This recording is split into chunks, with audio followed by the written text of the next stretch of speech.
Bien, mis hermanos y hermanas, existe una expresión que es la expresión de decir la última palabra. Y decir la última palabra básicamente significa decidir de manera definitiva en algún asunto. Es en alguna discusión poner lo que es el punto y final. Decir la palabra última y definitiva en esa cuestión. En los juicios, todos los juicios terminan con una frase que es clave. ¿Tiene algo más que añadir a lo dicho en esta sala? Y el acusado puede añadir su última palabra a lo dicho en esa sala. Palabra última, palabra definitiva. Pues bien, mis hermanos, aquel que tiene la palabra última y definitiva en lo que es la historia de la salvación, aquel que ha hablado de manera última y definitiva es nuestro Dios. Y precisamente esto es lo que el autor del libro o la carta o el sermón carta de Hebreos nos dice justo al inicio de lo que es ese mensaje. Dios ha hablado. Fíjense, mis hermanos, que hoy empezamos con lo que es el prólogo del libro de Hebreos, el prólogo de ese sermón carta. Y Hebreos, el capítulo 1, los 4 primeros versículos, es ese prólogo que da entrada a lo que es Hebreos. Y nos da entrada con lo que es la verdad fundamental de que Dios ha hablado. La verdad fundamental de que Dios se ha revelado. Y esa revelación de Dios será fundamental para nuestra fe cristiana. Así que tengan Hebreos capítulo 1 y los primeros 4 versículos abiertos delante de ustedes. Y con esta idea de la revelación de Dios, vamos a desarrollar ese prólogo en 3 puntos básicos. Primeramente es que la revelación de Dios nos es dada como fundamento para nuestra fe cristiana. Segundo es que la revelación de Dios que nos es dada en el Hijo es una revelación superior. Y tercero es que la revelación de Dios nos es dada en el Hijo como mediador superior. Vamos a desarrollar lo que son esos 3 puntos. Primero, la revelación de Dios nos es dada como fundamento para nuestra fe cristiana. Y la revelación de Dios como fundamento para nuestra fe implica primero que Dios ha hablado en la historia de la salvación. Fíjense, mis hermanos, este prólogo es lo que algunos también le han llamado el vestíbulo de lo que es Hebreos. Y la verdad es que como vestíbulo nos da una gran entrada a Hebreos. Nos deja ver que Dios se ha revelado. Nos muestra la verdad fundamental de que Dios ha hablado. Y esa verdad, mis hermanos, la verdad de que Dios ha revelado, la verdad de que Dios ha hablado, va a ser fundamental para la fe de todo cristiano, para la fe de la iglesia de Cristo Jesús. Ahora bien, para entender esto, mis hermanos, es necesario que recordemos algo de lo que vimos y dijimos la semana pasada en Hebreos. Debemos recordar, mis hermanos, que Hebreos fue un sermón o una serie de sermones que fue puesto en formato carta y enviado a los oyentes que el autor se estaba dirigiendo. Y fue escrito, si recuerdan, como una palabra de exhortación. Fue escrito como una breve palabra de exhortación que aquellos hermanos tenían que soportar, tenían que entender, tenían que recibir. Así se lo dice el autor al final de lo que es Hebreos, en el capítulo 13, versículo 22. Os exhorto, hermanos, soportad la palabra de exhortación, pues con breves palabras os he escrito. Y la idea, mis hermanos, de exhortación, recuerden que era la idea de ánimo. Era la idea de motivar al ánimo. Algo que podía ser hecho con palabras duras o con palabras dulces, con palabras de advertencia. Pero el propósito era exhortar, era animar. Y el propósito del autor es animar a esos oyentes a que permaneciesen firmes y fieles a su fe. Que estuviesen firmes en lo que era esa palabra de salvación que les había sido dada y que habían oído por parte de otros. El autor les escribe y les manda ese mensaje para animarles a que no sean como los barcos que se mueven de un lado al otro en medio de la tormenta y la dificultad, sino que se mantengan fieles en medio de las dificultades a su fe. Y fíjense, mis hermanos, que el autor les escribe esto. ¿Por qué? Les escribe esto porque aquellos cristianos estaban viviendo circunstancias difíciles, circunstancias complicadas por su fe y para su fe. Esas circunstancias difíciles estaban afectando a ciertos aspectos importantes de su fe. Y los vimos. Uno de ellos es que muchos habían dejado de congregarse. Pero posiblemente el mayor efecto que estaba produciendo en su fe aquellas circunstancias difíciles era el hecho de que muchos estaban mirando atrás. Muchos estaban volviendo o queriendo volver atrás. Muchos estaban echando un ojo a lo que era el judaísmo, a la fe del antiguo pacto. Porque debemos recordar que en aquel primer siglo el judaísmo todavía no estaba perseguido. Y miraban a esa fe, a esa religiosidad del antiguo pacto, donde para ellos pensaban que prácticamente era lo mismo. Había sacrificios para el perdón y la expiación de pecados. Había sumo sacerdocio para lo que era la mediación delante de Dios. Y fíjense que miraban atrás pensándose que eso serviría de algo. Quizá les serviría únicamente para acallar y tranquilizar sus conciencias religiosas, pero para nada más. Esa es la trampa, dijimos, de la religiosidad, la cual te va a dar ritos, la cual te va a dar cosas para hacer, que te va quizá a tranquilizar lo que es tu conciencia religiosa, pero va a servir para nada. Y frente a esto, el autor les dice que mirara atrás, están mirando a un pacto, a una religiosidad que es obsoleta porque fue cumplida plenamente. Y ante eso les anima a que se mantengan fieles y firmes en su fe en Cristo Jesús. Volver atrás sería dejar esa fe preciosa en Cristo. ¿Y cómo lo hace el autor? Recuerden que el autor le da 5 pasajes de advertencia, 5 pasajes prácticos en los que el autor les va a advertir del peligro de volver atrás, del peligro de dejar su fe y al mismo tiempo animarles a que se mantengan firmes en ella. Pero esos 5 pasajes prácticos, acuérdense que dijimos que venían acompañados de una serie de pasajes teológicos, de una serie de pasajes donde los cuales el autor lo que hace va a ser exponer y explicar esa preciosa fe que nos ha sido dada en la historia de la salvación. Esos pasajes serán el fundamento sobre el cual el autor va a sustentar sus pasajes prácticos para animar a lo que es a esas congregaciones. Y mis hermanos, parte del primer pasaje práctico que nos encontramos es precisamente el prólogo de Hebreos del 1 al 4.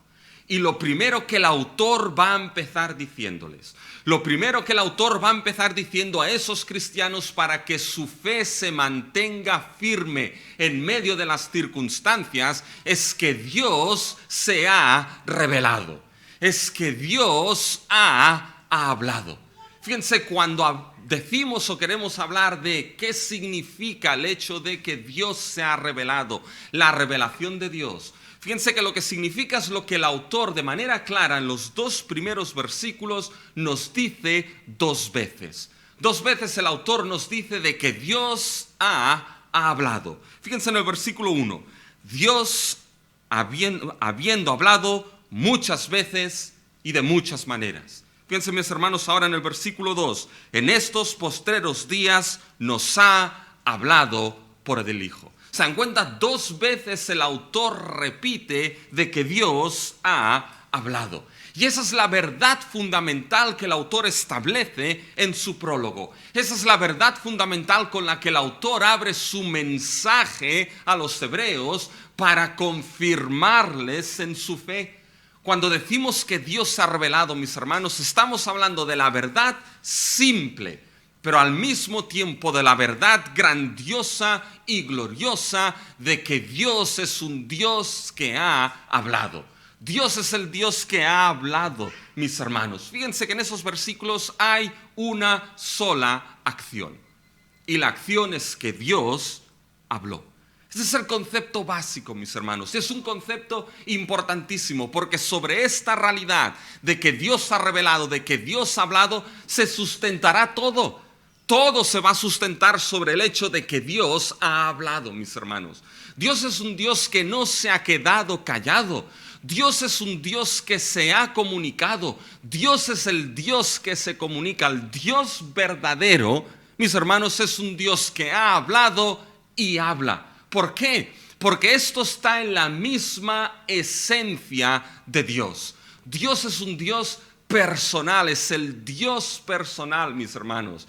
Y que sea personal implica que se hace personal a los suyos por medio de su palabra, por medio de su revelación.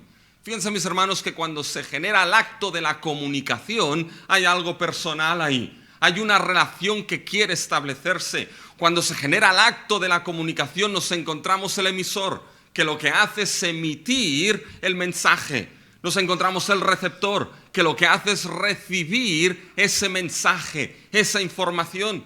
¿Y por qué se genera esto, mis hermanos? Porque en ese acto de la comunicación implica una relación personal entre dos partes, mis hermanos. Y eso es lo que Dios precisamente hizo y hace al hablar a los suyos. Es el Dios que ha hablado. Y si Dios ha hablado y Dios habla, mis hermanos, es un Dios que no quiere quedar escondido en lo que es la niebla misma de la eternidad. Se ha dado a conocer para ser conocido. Dios ha hablado para ser escuchado. Dios ha hablado para que esa palabra sea el fundamento en el cual nos vamos a sustentar.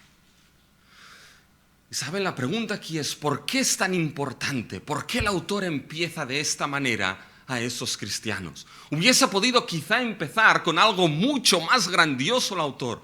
Hubiese podido empezar su mensaje diciéndoles que Dios lo que hizo fue abrir el mar rojo, abrir el mar, y pasaron los carros de Faraón y Dios hundió los carros de Faraón y salvó a su pueblo. Hubiese podido empezar con lo que es la destrucción de Sodoma y Gomorra con fuego que cayó del cielo. Hubiese podido empezar con los grandes milagros que nos encontramos en los evangelios, pero no empieza con nada de esto. Mis hermanos, esto vamos a ver que también es parte de la manera en cómo Dios habló. Pero no empieza con estos grandes acontecimientos, empieza diciéndoles algo bien simple, pero importante. A esos cristianos que tenían que mantenerse en su fe, les empieza diciendo que Dios ha hablado. ¿Y saben por qué esto es tan importante para la fe de esos creyentes? ¿Por qué era tan importante para ellos y por qué es tan importante para nosotros, mis hermanos? Por el hecho de que si Dios ha hablado, ese es el único fundamento. Ese es el único fundamento que permite la existencia de la fe. Si Dios no ha hablado, no habría fe ninguna. Si Dios no hablase, no habría posibilidad de la fe, mis hermanos. El hecho de que Dios se ha revelado, el hecho de que Dios ha hablado, es el fundamento sobre el cual la verdadera fe brota y es el fundamento sobre el cual la verdadera fe se sustenta. Sin el fundamento de que Dios ha hablado y se ha revelado, no hay fe que brote y no hay lugar donde la fe se sustente. Cuando el apóstol Pablo escribió a los romanos, mis hermanos, en el capítulo 10 y los versículos 17 y 18, ¿qué les dijo a esos romanos? Lo mencionamos la semana pasada. La fe, les dice, es por el oír la palabra de Dios. Y dice, por toda la tierra ha salido la voz de ellos y hasta los confines de la tierra sus palabras. La fe es por el oír la palabra de Dios. Ese evangelio, mis hermanos, que ha salido hasta los confines mismos de la tierra y por lo tanto nadie queda sin excusa. Esa fe no brota primeramente de los milagros. Muchas señales vieron en el tiempo de Jesús, mis hermanos. Muchas señales fueron hechas. La primera señal que Cristo hizo es transformar lo que es el agua en vino. Mis hermanos, y después Juan 2 nos dice que muchos creyeron en él viendo esas señales. Pero ¿saben qué nos dice Juan al final de ese capítulo? Jesús se apartó de ellos porque no se fiaba, conocía lo que había en ellos. Una fe que era una fe que no tenía raíces ni profundidad alguna, mis hermanos. Porque la fe verdadera, la fe que debe sustentarse, brota de la realidad de que Dios ha hablado, brota de su palabra. Sin la verdad de que Dios ha hablado, sin su revelación, ¿saben qué? No habría nada que creer. O mejor dicho, habría la posibilidad de creer cualquier tipo de cosa. Porque aquellos que niegan que Dios ha hablado, si niegas que Dios ha hablado y que Dios se ha revelado, se te abre la trampa delante de ti de creer cualquier cosa, por muy inverosímil que eso pueda parecer y pueda ser.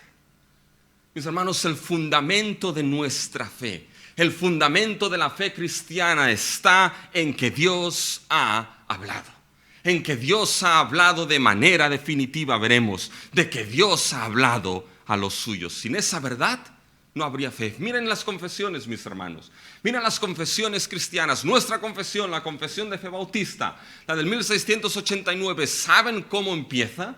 Mis hermanos, no empieza con el capítulo acerca de Dios. No empieza con el capítulo acerca de la Trinidad. No empieza con el capítulo acerca de la salvación. Empieza con el capítulo de la Escritura, mis hermanos. Empieza diciéndonos lo que es la Escritura. Empieza desarrollando lo que es la Biblia como palabra y revelación de Dios. Empieza diciéndonos de que es el juez que establece la última palabra en todas las cosas. ¿Y por qué nuestras confesiones empiezan con la palabra de Dios que Dios ha hablado? Porque todo lo que creemos, mis hermanos, y todo lo que vivimos surge precisamente de esa palabra de nuestro Dios. Ahí brota, ahí se fundamenta nuestra fe.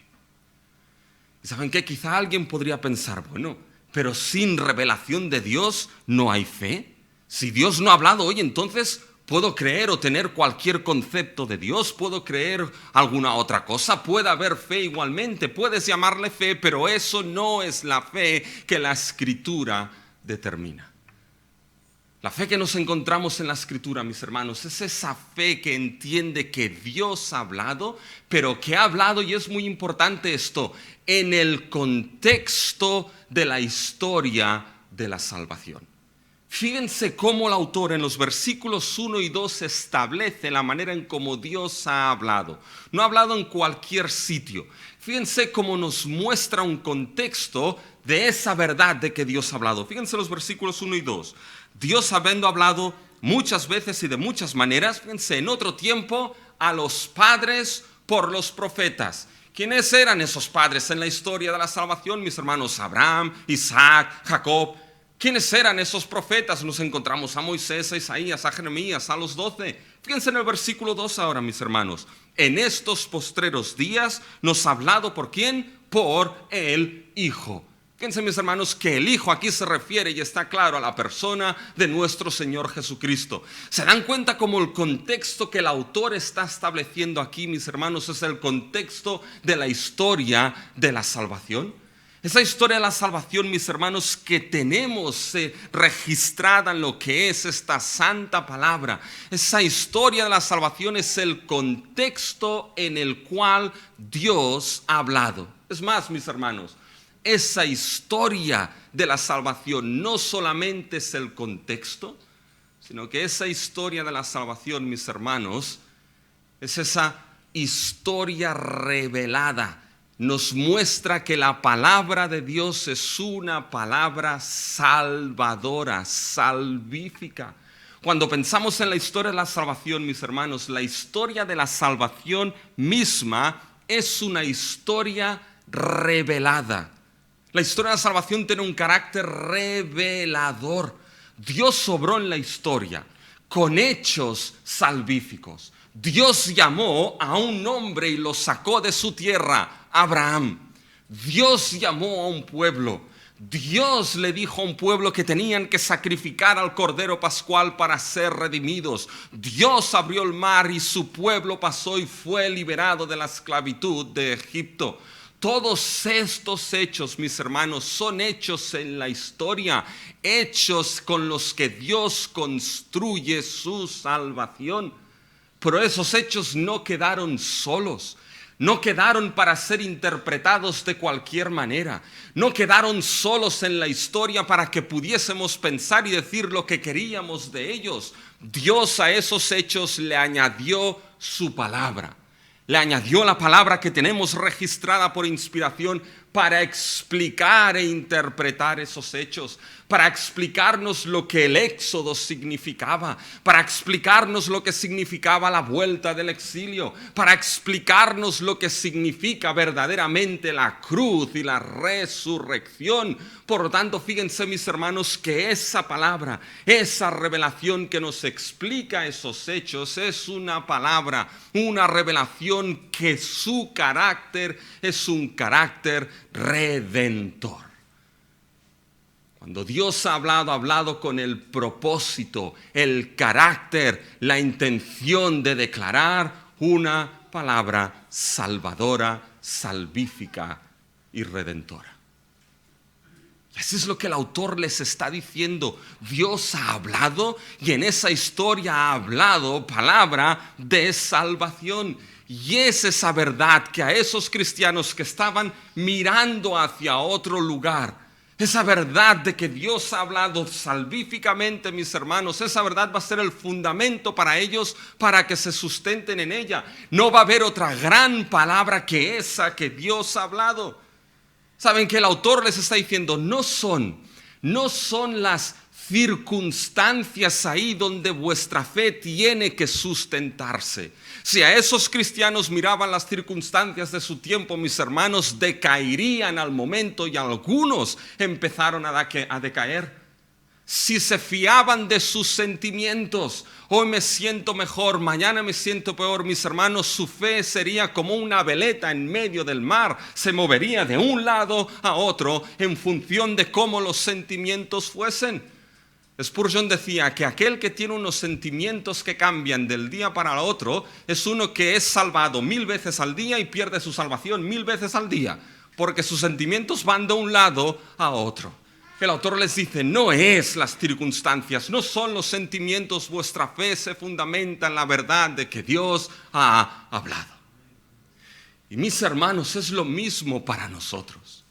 Mis hermanos, el hecho de que Dios ha hablado a su pueblo, de que Dios ha hablado, como veremos, una palabra salvadora y un mensaje de salvación glorioso, es ahí donde nuestra fe debe sustentarse. No es en las circunstancias. ¿Saben qué? Porque las circunstancias cambian de un día para otro y que nos lo digan hoy en día, mis hermanos. Uno planifica algo, qué bien, y venga, más confinamientos y todo se nos va. En las circunstancias podemos venir y decir, no hay nadie en la iglesia, no nos suena la música. Bueno, sí que suena, ¿eh? Pero no es como antes. Nuestros sentimientos, no sé si debo ir, no sé cómo me siento, mis hermanos. Esto cambia. Donde nuestra fe se sustenta en el lugar donde esa fe ha brotado por la gracia de Dios al escuchar su palabra de salvación. Y en ella nos sustentamos, mis hermanos. ¿Por qué? Porque cuando hay momentos difíciles en nuestra vida, uno acude a los salmos y lee a David diciendo, Señor, Señor, ¿por qué me has abandonado? ¿Por qué cuando hay dificultad en nuestra vida por haber pecado, vamos a los salmos y escuchamos a David diciendo, contra ti, solo contra ti he pecado, renueva el gozo de tu salvación en mí? ¿Por qué cuando hay momentos de dificultad vamos a las palabras de Cristo? No se turbe vuestro corazón, creéis en Dios, creed también en mí. Yo he vencido al mundo. ¿Por qué vamos a la palabra de Dios? Porque ella es el sustento para nuestra fe, mis hermanos. Porque ella es el sustento para nuestra fe. Si no hubiese palabra de Dios, si Dios no hubiese hablado, mis hermanos, sería caer como en un pozo sin fondo donde no habría lugar en el cual agarrarse cuando uno cae. Pero Dios ha hablado. ¿Y saben qué, mis hermanos? Esa fe que se sustenta en esa verdad, no solamente se sustenta en la verdad de que Dios ha hablado, sino de que Dios ha hablado de manera definitiva en su Hijo. Fíjense, mis hermanos, que ahora debemos coger lo que es el bisturí interpretativo para este texto. Y debemos ir un poco más cerca en lo que son los versículos 1 y 2. Y déjenme que les lea los versículos 1 y 2 como están más en el original. Así que deben tener sus Biblias abiertas delante de ustedes, porque si no, no se van a enterar. Es importante, tengan las Biblias abiertas. Si no me miran, no se preocupen. No me va a entrar ningún trauma, mis hermanos, ¿ya? Miren las Biblias, ¿ya? Miren las Biblias, que ahí está lo importante. Entonces les voy a leer cómo el versículo 1 y 2, ¿ya?, se lee más en el original. En el original lo entendemos de la siguiente manera: muchas veces y de muchas maneras, en otro tiempo, habiendo hablado Dios a los padres por medio de los profetas, en estos postreros días habló por medio del Hijo. Fíjense que en el original empieza diciendo muchas veces y de muchas maneras.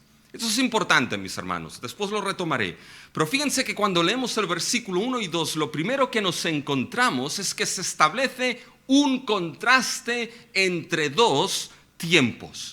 Hay dos tiempos que se contrastan aquí. Versículo 1, muchas veces y de muchas maneras, en otro tiempo. Ahora, si se fijan en el versículo 2, muestra otro tiempo distinto: en estos postreros días. Fíjense, en otro tiempo, en estos postreros días. Bien, mis hermanos, ¿cuáles son estos dos tiempos que nos están mostrando el versículo 1 y 2 en la historia de la salvación? Esos dos tiempos que se contrastan es el antiguo pacto y el nuevo pacto. Fíjense cómo en el versículo 1, mis hermanos, el autor coge la máquina del tiempo y nos lleva atrás al antiguo pacto en la historia de la salvación. ¿Cómo lo sabemos esto? Por las referencias que nos da.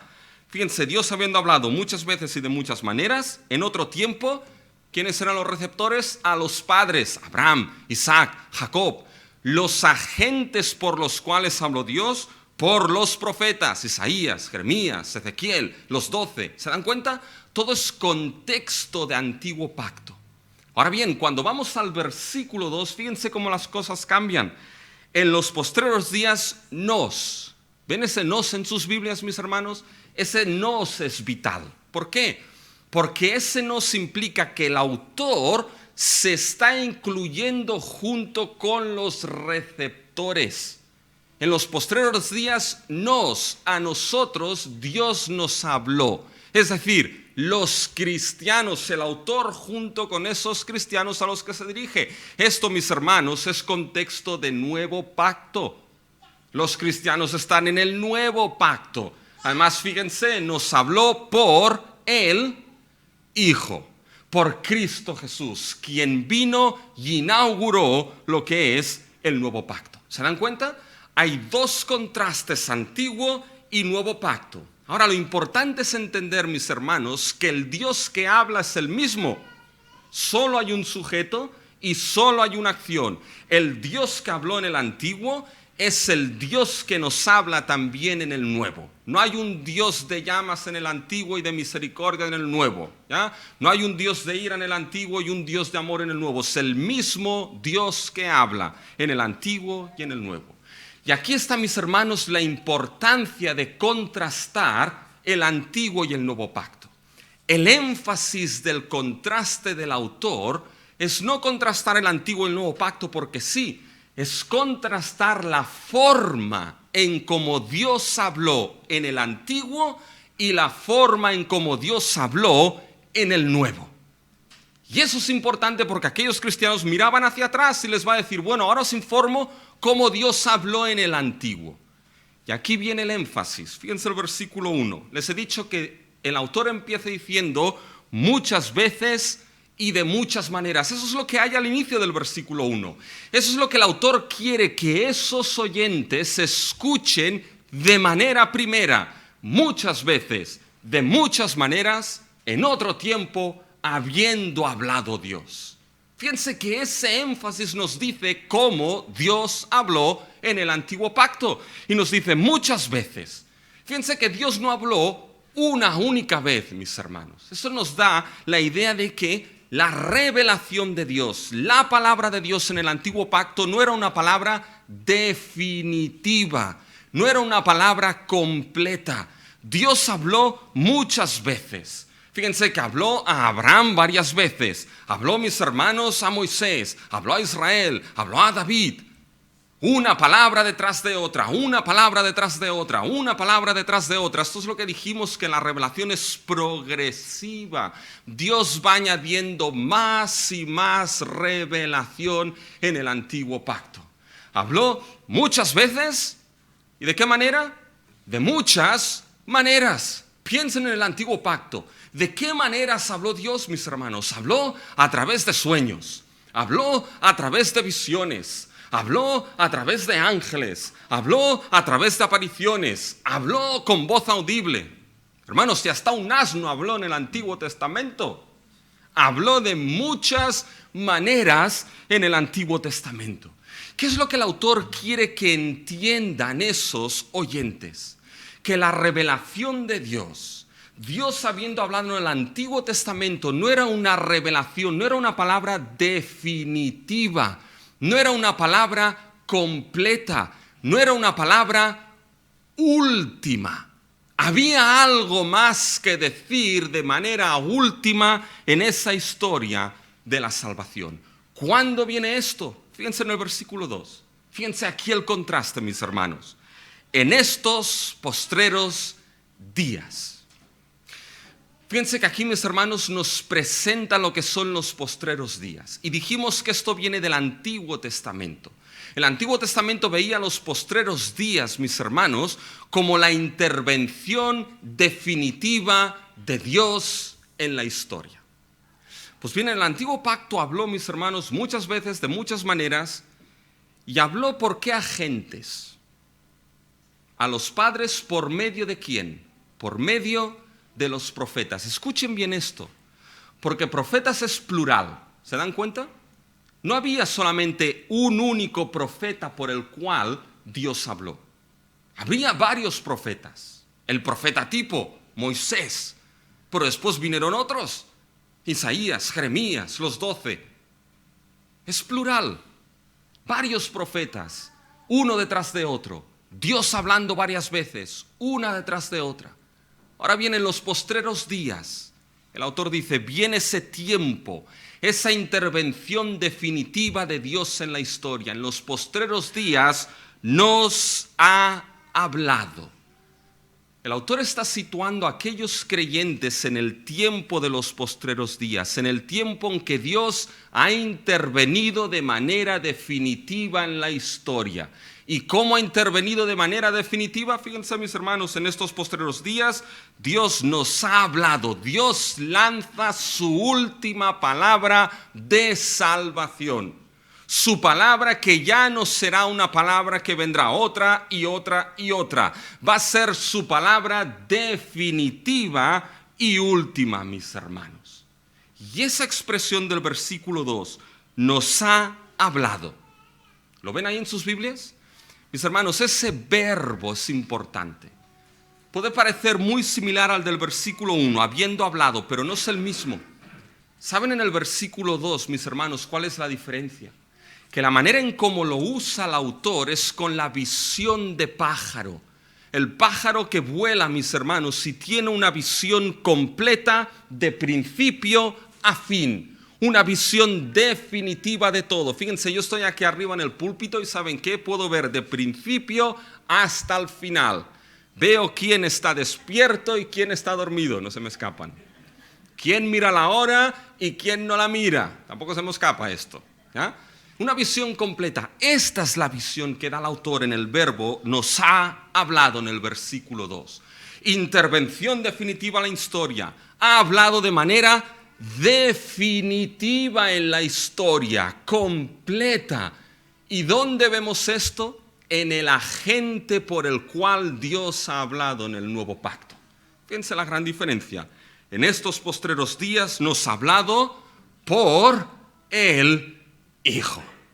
Fíjense lo definitivo de esto. Compárenlo con los profetas, mis hermanos. En el antiguo pacto habló a través de los profetas. ¿Cuántos? ¿Cuántos profetas hubo? Gran cantidad de ellos, pero en el nuevo pacto la palabra definitiva de Dios no viene por un hijo y por otro y por otro y por otro. Viene definitivamente y únicamente en la persona de su Hijo Jesucristo. Lo que el autor les está diciendo, que ahora la palabra definitiva de Dios, última de Dios, la palabra salvadora última y definitiva de Dios viene en la persona de su Hijo Jesucristo. Él es la revelación última de Dios. Él es la palabra última de Dios. Él es la palabra salvífica a su pueblo última. Ya no va a venir otra, mis hermanos. Aquellos creyentes que estaban mirando atrás, Dios les está diciendo que a vosotros, creyentes del nuevo pacto, os ha sido dada la palabra última salvífica de Dios en la persona de Cristo Jesús. Y esa idea de palabra definitiva, mis hermanos, no quiere decir, y eso es muy importante, no quiere decir que la revelación fuese de mal a mejor, no. La revelación dada en el Antiguo Testamento era perfecta y suficiente para el tiempo que fue dado. Es la idea, mis hermanos, de cumplimiento. Todo lo dicho en el Antiguo buscaba su cumplimiento en la palabra última, que es Cristo Jesús. Es lo que Cristo les dijo en el Sermón del Monte. No os penséis que he venido a abrogar la ley y los profetas. No he venido a abrogar, sino a cumplir.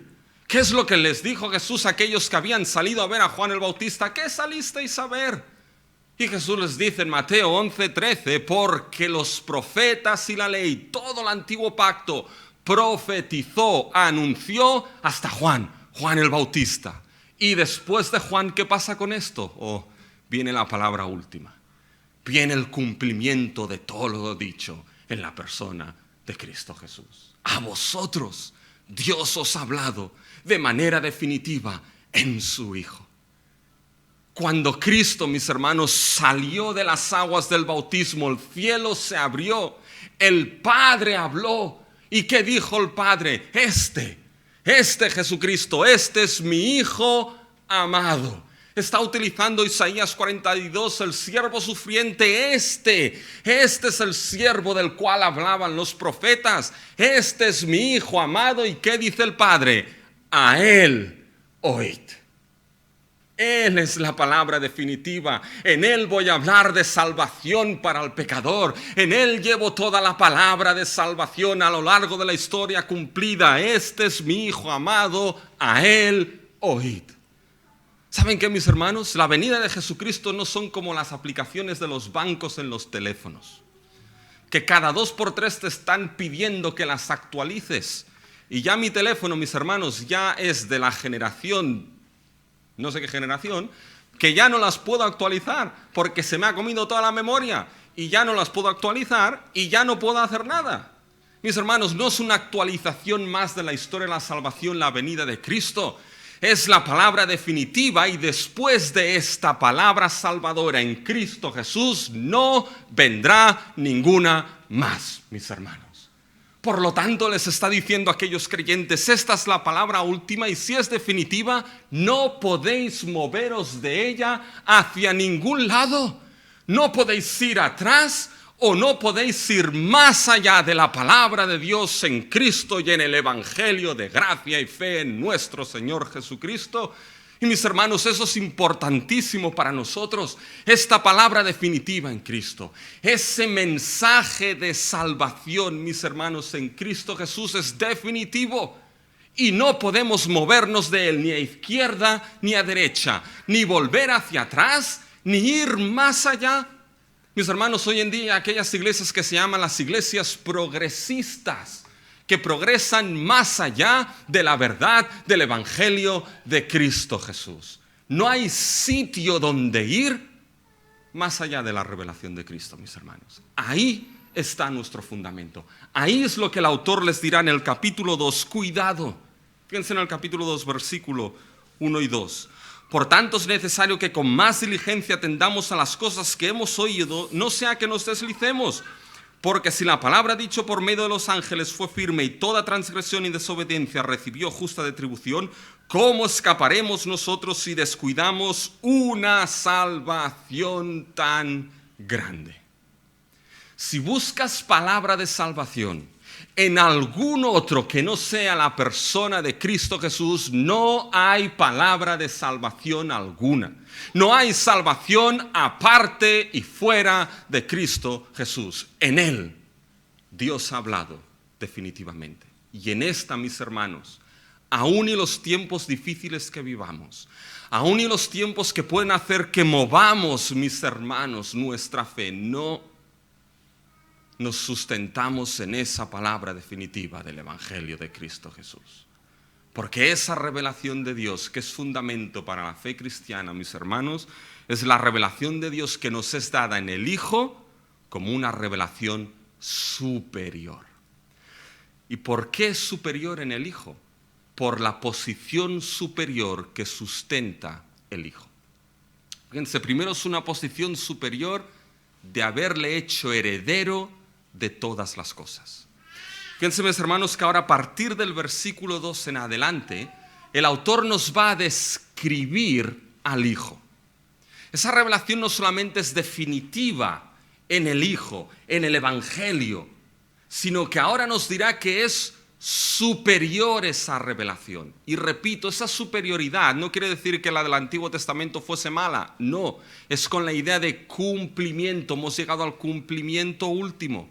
Pero esa revelación que nos es dada en el Hijo, mis hermanos, es superior por la posición en la cual se encuentra el Hijo de Dios. Fíjense cómo ahora nos describe al Hijo. Fíjense el versículo 2, a mitad. Fíjense, ¿a quién? Primera definición, constituyó heredero de todo. ¿Y por quién? Otra definición, asimismo hizo el universo. Y la última definición, el cual, siendo el resplandor de su gloria, la imagen misma de su sustancia, y quien sustenta todas las cosas con la palabra de su poder, habiendo efectuado purificación por nuestros pecados por medio de sí mismo, se sentó a la diestra de la majestad en las alturas. Fíjense, mis hermanos, que todo el tema de ese versículo 2 y 3, ¿saben cuál es?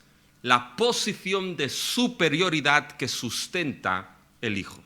La posición superior que sustenta Jesucristo. Fíjense dónde lo vemos esto. Versículo 2, la primera definición. ¿A quién constituyó heredero? El autor vuelve a repetir esto de una manera similar al final del versículo 3. ¿Están ahí? Cuando nos dice, habiendo efectuado la purificación de nuestros pecados por medio de sí mismo, se sentó a la diestra de la majestad en las alturas. Esto explica cómo el Hijo fue hecho heredero de todas las cosas. Por tanto, todos esos versículos tienen que ver con la posición superior que el Hijo sustenta. Fíjense, vamos a mirar un poquito esto. Fíjense, una posición superior como heredero de todo. Fíjense el versículo 2 cuando nos dice a quien constituyó heredero de todo. Esas palabras probablemente vienen del Salmo 2. Los versículos 7 y 8, cuando es ese salmo que Dios mismo dice que yo publicaré el decreto, Jehová me ha dicho, mi hijo eres tú, yo te he engendrado hoy, pídeme y te daré por herencia a las naciones y por posesión tuya la tierra. Ese es un salmo, mis hermanos, que ¿saben para qué se usaba? Se usaba para cantarlo, entonarlo en el momento que el rey tomaba posesión del trono. Cuando el rey, como hijo de Dios, hijo y rey en la escritura van de la mano, ¿ya? Como hijo de Dios, cuando el rey tomaba posesión del trono, todas las cosas eran puestas bajo la autoridad de sus pies. El rey estaba en una posición superior y en cierta manera era heredero de todo, todo bajo la autoridad de sus pies. Bien, esta idea es la que se aplica a la posición del Hijo. Porque el Nuevo Testamento, mis hermanos, entiende que el Hijo pasó a tomar posesión de todo, heredero de todo, y todo fue puesto bajo la autoridad de sus pies en el momento que el Hijo fue resucitado y exaltado a la diestra de la majestad en el trono celestial. Es lo que nos dice el versículo 3. Se sentó a la diestra de la majestad en las alturas. Mis hermanos, es con la resurrección de Cristo que vemos al Hijo de Dios no en su humillación, sino que vemos al Hijo de Dios en su exaltación, en su victoria y en su poder, mis hermanos. Pablo nos lo dijo en el capítulo 1, versículo 3, nos lo dijo que a quien Dios constituyó fue declarado Hijo poderoso según el Espíritu de Santidad por la resurrección de entre los muertos. Cuando Cristo fue resucitado y ascendido, se sentó en el trono celestial y toda autoridad fue puesta bajo sus pies. Todo hecho heredero de todo, mis hermanos. Por tanto, fíjense, no hay nación ni persona que no quede bajo la autoridad del Cristo resucitado y exaltado. Lo distinto es si uno lo reconoce o no. Lo distinto es si uno se rinde o no a esa autoridad. Pero fíjense el lenguaje que se está utilizando aquí, mis hermanos. Herencia, heredero de todo. Déjenme que les pregunte algo. No hace falta que me respondan en voz alta. ¿A quién Dios le prometió que le daría herencia, mis hermanos, en la historia de la salvación? Fue a Abraham, mis hermanos. Abraham le prometió que en él serían benditas todas las familias de la tierra. Abraham le prometió que su descendencia heredaría la tierra. Pero ¿saben qué? Antes de esto, mis hermanos, ¿quién era aquel que toda la creación debía estar puesta bajo sus pies? ¿Quién debía ser heredero de todo, mis hermanos? ¿Saben quién era este? Adán. Muy bien, este era el primer Adán. Adán era aquel que tenía que tener toda la creación como herencia, sojuzgar y gobernarlo todo, mis hermanos. Pero el primer Adán desobedeció. El primer Adán pecó. El primer Adán perdió esa herencia, perdió ese dominio y con él nos hundimos todos en nuestros pecados. Por tanto, ese tema de herencia a Abraham, a Adán, mis hermanos, fíjense cómo pasa a la posición exaltada del Hijo a la diestra del Padre. Ahora, esto lo dejo a un lado. Ahora cojo un post-it imaginario y lo clavo aquí, para que no se les olvide. Después cogeremos ese post-it de Abraham y Adán y la herencia. Pero se dan cuenta, mis hermanos, como aquí el Hijo está en una posición superior, heredero de todo en el trono celestial. Es superior, mis hermanos, porque no solamente es heredero, sino porque a través de él fue hecho ¿qué? Por quien fue constituido y hecho todo el universo, mis hermanos. Sin Cristo no existiría nada. Nada de lo que existe existiría si Cristo no fuese, mis hermanos. Ni tú ni yo, nadie existiríamos. Así que cuando uno se pregunta de una evidencia de la existencia de Dios y de la exaltación de Cristo, puedes mirarte a tu misma existencia, porque no existiría si por Cristo no hubiesen sido hechas todas las cosas, mis hermanos. Ahora la pregunta aquí es, ¿a quién era superior el Hijo exaltado? ¿Y saben qué? Estoy seguro que me dirían lo de los ángeles. Todavía no, mis hermanos. Porque en el primer contexto el Hijo es superior a los profetas. Fíjense, mis hermanos, que en el antiguo pacto Dios habló a través de muchos profetas. Hombres como tú y como yo. Hombres con nuestros fallos. Hombres que podían estar elevados después de haber vencido a los sacerdotes de Baal y al día siguiente estaban atemorizados porque Jezabel le perseguía y se escondió depresivo en una cueva. Hombres que decían, ay de mí porque soy impuro y moro en medio de un pueblo pecador e impuro. Pero cuando llegamos al Hijo, cuando llegamos a la revelación definitiva de Dios en el Hijo, mis hermanos, no es un profeta más. No está en la misma posición que todos estos profetas. No es como el Islam nos dice que sí, Jesús era importante como profeta, pero un profeta más. La Escritura no nos dice esto. Cristo es el profeta por excelencia, mis hermanos. A Calvino le encantaba. ¿Saben cómo Calvino unía el Antiguo y el Nuevo Pacto? Con los oficios de Cristo. profeta, rey y sacerdote. Él es el Rey de Reyes. Él es el sumo sacerdote último. Él es el profeta último. Y todo el mensaje profético, mis hermanos, todo él se cumple en la persona de Cristo Jesús. Por tanto, fíjense que el mensaje, la palabra última de Dios en Cristo Jesús es superior. ¿Por qué? Porque Él está en una posición superior, mucho mayor que los profetas. ¿Por qué volver atrás?, les dice. Es como aquel que pone una vela delante del sol. ¿Qué sentido tiene encender una vela delante del sol cuando tienes la luz misma del sol? Ahora, con la palabra de Dios en Cristo no puede entender lo que eran todos los sacrificios del Antiguo Testamento. Puede entender lo que significa que Dios es un Dios grande en amor y en misericordia. Puede entender por qué Dios le plació aceptar sacrificios de animales que no podían quitar el pecado, pero los aceptó porque miraba al sacrificio último que sacaría de una vez por todas nuestros pecados, mis hermanos. ¿Cuántos han ido a Collserola? Bonita. Pues mis hermanos, quedarse en el antiguo pacto es quedarse en Collserola cuando puedes estar en la cima del monte Everest, en la revelación que Dios nos ha dado en Cristo Jesús. Para ir cerrando esto, mis hermanos, tengo que decirles que el último punto es solamente de transición, ¿ya? Ahora ahí estarán contentos. Pero para cerrar esto, mis hermanos, esa revelación es superior en el Hijo, no solamente por la posición de heredero, sino que es superior por su perfecta obediencia. Y fíjense, mis hermanos, a partir del versículo 3. Déjenme que les lea el versículo 3, como aparece, no en el original, sino para que entiendan lo que el autor está diciendo ahí. ¿Saben?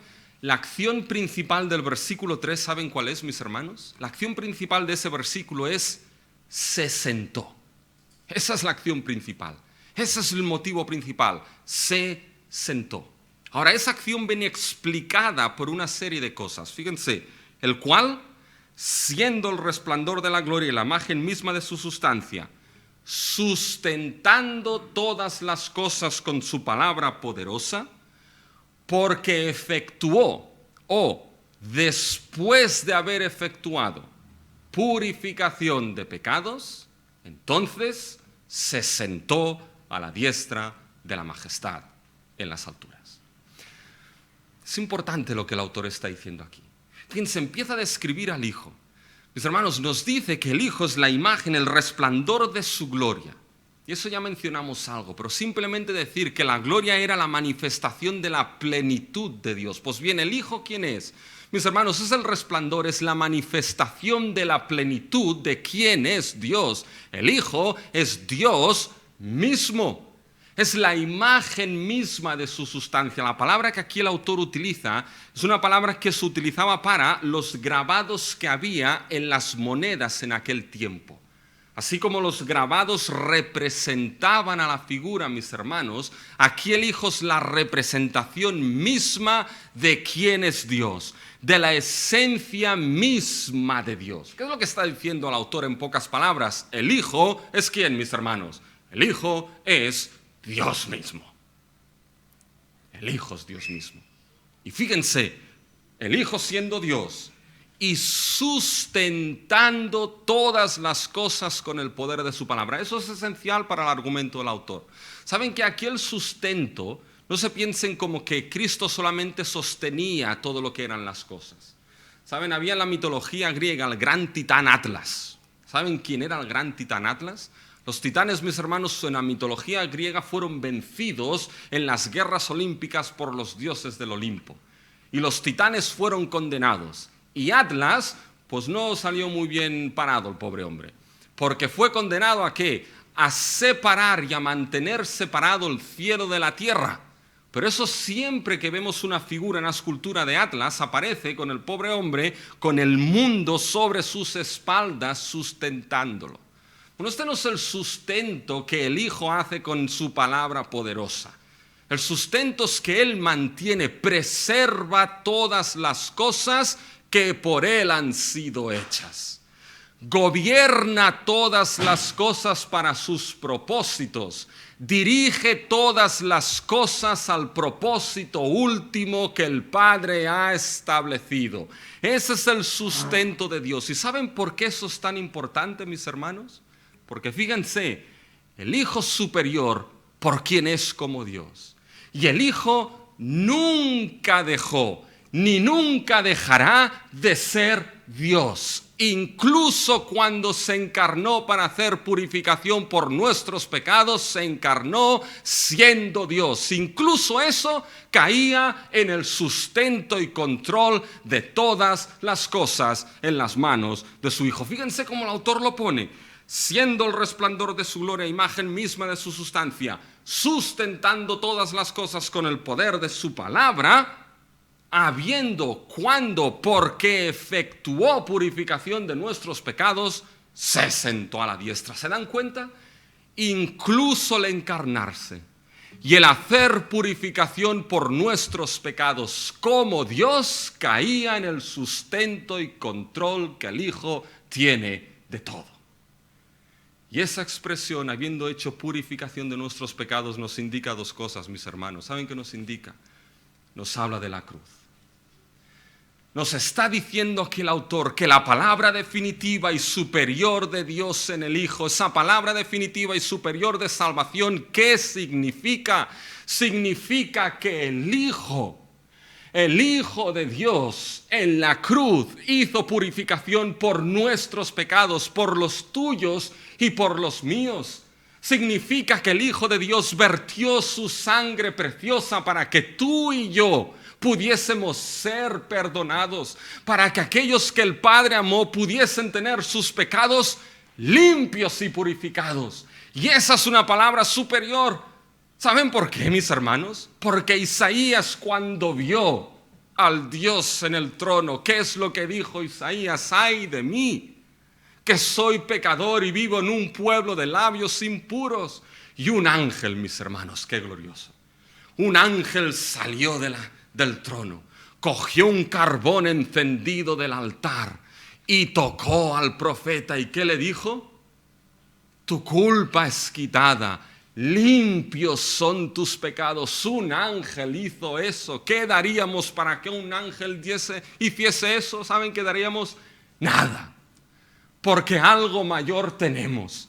No tenemos un carbón encendido, tenemos la sangre preciosa de nuestro Señor Jesucristo vertida en aquella cruz, mis hermanos. Tenemos la sangre preciosa del Hijo vertida en aquella cruz que ahora nos dice: tus pecados son perdonados, limpio eres de tu iniquidad. Y esa purificación fue finita, definitiva, completa. Ya no se necesita nada más. ¿Quieres tus pecados perdonados? Solo necesitas el sacrificio perfecto y definitivo de Cristo Jesús. ¿Y dónde lo vemos esto? Porque eso implica una segunda cosa. Se sentó a la diestra de la majestad en las alturas. Mis hermanos, la cruz era necesaria para que la resurrección y la exaltación se diese. Aquí el autor empieza a introducir lo que es la obra del sumo sacerdote. Piensen en el sumo sacerdote del Antiguo Testamento, mis hermanos. Entraba una vez al año en el lugar santísimo donde estaba la majestad. ¿Dónde se sentaba el sumo sacerdote en el antiguo pacto? ¿Saben dónde se sentaba? En ningún lado. Porque no había lugar para sentarse, tenía que volver a salir y al año siguiente tenía que volver a entrar. Y más le valía entrar habiendo hecho purificación por sus pecados y los pecados del pueblo, porque si no, ahí dentro se quedaban, mis hermanos. Pero aquí viene el Hijo, habiendo hecho purificación por nuestros pecados completa. Entra y ¿qué hace el Hijo? Se sienta. ¿Y qué es lo que el autor está diciendo ahí? Que su obra fue perfecta, su obra fue finita, su obra fue definitiva. Piensa en esto, les está diciendo a esos autores, a esos oyentes y a nosotros, piensa en lo siguiente: todos tus pecados, todos, aquellos que incluso ni te atreves a mencionar ni a pensar, aquellos por los que crees que no hay perdón posible, todos purificados por la sangre de Cristo Jesús. Y el Hijo está a la diestra, mediando ahora por los suyos, para que cuando tú y yo caigamos, el Hijo pueda decir: Padre, mi sangre vertí para quitar la culpa y la iniquidad de ellos, día tras día, día tras día. Esto es lo que hizo que el Hijo fuese exaltado y heredero de todo. Y aquí se acuerdan el post-it que les he puesto de Abraham y Adán. Mis hermanos, es desde esa posición exaltada que entonces el Padre le dice: pídeme y te daré por herencia a las naciones. Pídeme y por posesión tuya la tierra. Y el Cristo resucitado, ¿qué le dijo a sus discípulos? ¿Sabéis qué les dijo? Id por todas las naciones y enseñad lo que os he dicho, bautizad en mi nombre. Mis hermanos, ahora el Cristo resucitado y exaltado tiene todas las naciones bajo sus pies, y donde haya uno de que es herencia suya, donde haya uno que el Padre le ha dado la autoridad del Hijo de Dios, la autoridad del Evangelio de gracia y fe, llegará para tocar, salvar y perdonar esos pecados. Y te preguntas: ¿cómo puede ser que de una raza humana como nosotros levante algo? ¿Saben por qué? Mis hermanos, ¿saben por qué? Porque el primer Adán perdió esa herencia por desobediencia, pero el postrer Adán ganó esa herencia por obedecer al Padre. Y el postrer Adán es aquel que tiene la capacidad de levantar una raza humana caída para llevar a muchos hijos a la gloria. Y por su gracia, ahí estamos nosotros. Escúchame una cosa. Escuchen una cosa. ¿Han escuchado lo que el autor está diciendo aquí en el prólogo? ¿Cómo les está diciendo a esos oyentes y a nosotros? ¿Cómo podemos apartarnos de una salvación así? ¿Cómo podemos dejar de lado una fe tan grande como esta? ¿Cómo las circunstancias difíciles pueden hacernos mover de algo tan grande que el Padre ha hablado en el Hijo? ¿Cómo puedes correr a otro sitio que no sea Cristo para salvación y perdón? Saben, mis hermanos, Dios quiera que esa palabra, mis hermanos, sea una palabra en la cual nos mantengamos firmes por su gracia. Dios quiera que corras a Cristo para purificación completa de tus pecados. Porque esa palabra nos es dada en un mediador que es superior. Fíjense cómo acaba en el versículo 4. Hecho tanto superior a los ángeles como heredó más excelente nombre que ellos. Ese texto es de transición. ¿Por qué el autor menciona a los ángeles? Algunos dicen porque había, en cierta manera, ahí alguien que alababa a los ángeles, pero no es así, mis hermanos. ¿Saben? Gálatas 3 nos dice que la ley llegó por medio de los ángeles. Fíjense Gálatas 3:19. Entonces, ¿para qué sirve la ley? Fue añadida a causa de las transgresiones hasta que viniese la simiente a quien fue hecha la promesa y fue ordenada por medio de ángeles en mano de un mediador. Mis hermanos, la palabra de salvación dada en Cristo Jesús no viene por ángeles, nos es dada en Cristo. Así que, mis hermanos, hermanas, una palabra de ánimo: estén firmes en el Evangelio de Cristo Jesús. Las circunstancias nunca serán mayores que esa gran palabra que nos ha dado en Cristo Jesús, nuestro Dios. Y espero que corras a Cristo para salvación y vida eterna. Déjeme que acabe con una oración. Nuestro Dios y nuestro Padre Celestial, Dios nuestro, gracias te damos porque tú hablaste de muchas veces y de muchas maneras, pero en estos postreros días nos has hablado a nosotros, Señor, por el Hijo, superior y heredero de todo. Oh Señor, solamente te pedimos que en estos momentos difíciles, Señor, podamos entender que no tenemos una palabra mayor en la cual fundamentarnos, que es el Evangelio de nuestro Señor Jesucristo. Ayúdanos a estar fieles y firmes en Él. Y si hay alguien, Señor, que no conoce esta palabra, oh Señor Jesús, tú que eres heredero de todo, ve a buscar a la herencia de tus escogidos para salvación y vida eterna. En el nombre de Cristo Jesús. Amén.